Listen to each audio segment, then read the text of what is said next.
But the reality is that if you're trying to do something like build wealth or build family or just build a life, build a career, whatever it is, you absolutely positively must find some way to step back and be very conscious of what you're building.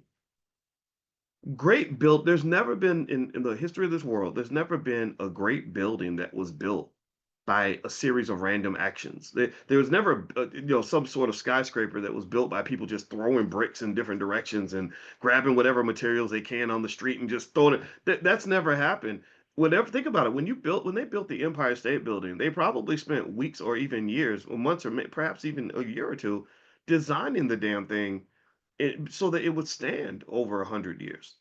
They sat down with the architects, and there's a team of them, and they drew the diagrams really carefully. They thought about the materials. They looked at the wind resistance and the quality of the soil beneath. And on all kinds of other stuff. I'm not even an architect, but they went through the blueprint carefully before they even laid the first damn brick. And then when they laid the bricks, they laid them out very carefully, very consistently, very strategically. They made sure that they reviewed everything carefully to make sure that this damn thing was going to stand. And next thing you know, they've got a building that's been standing for over 100 years. So I want you to compare the amount of structure and planning and preparation and consciousness it took to build the Empire State Building. And I want you to compare that to some people's lives. Some people's lives are the exact opposite of that.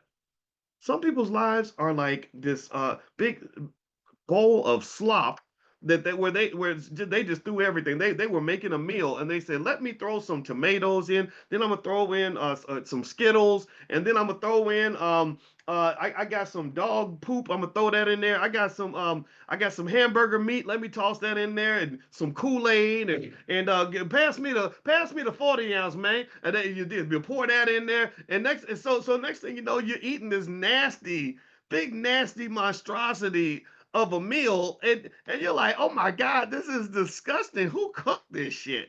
Hey, who made this? Ugh.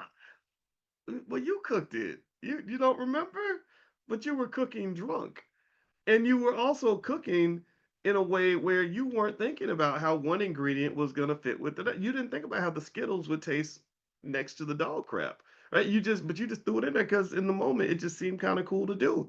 Maybe you were following a trend. Maybe you were responding to a short term issue. Maybe you were, I don't know. Maybe you just weren't thinking about it.